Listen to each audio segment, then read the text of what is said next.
د کس د لور د واده په بهانه څه کول او څه ورسره وشول ویډیو تر اخره وګورئ. سلام او مینه. د ویډیو د مخه زموږ چینل خامخا سبسکرایب کړئ.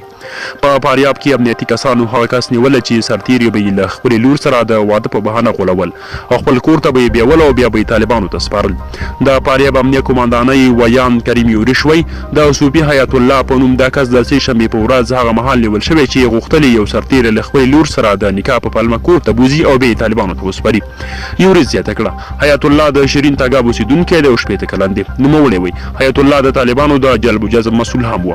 د پولیسو ویان عبدالکریم یورش زیاتوي هغه سرتیري چې حیات الله طالبانو ته سپارلي یا وژل شوي یا لا هم د طالبانو سره بندیان دي او تر اوسه لا د هغو سرتیرو شمیر معلوم هم نه دی چې دغه سپین ږیري طالبانو ته سپارلي دي. خو څېړنه کوو.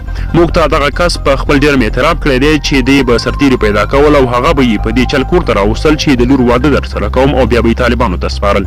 او صوفي حیات الله اعتراف کړی چې له یو کال راهیسې سرتیري په دې ډول غولول او طالبانو ته سپارل. نو ملګرو مینه او مننه چې ویډیو مو راسره تر پایه ولیدله. که چېرته مو خوښ شوي لایک یې کړئ او د ښکلو معلوماتو لپاره زموږ چینل خامخا سبسکرایب کړئ. تر بلې ویډیو د الله په امان.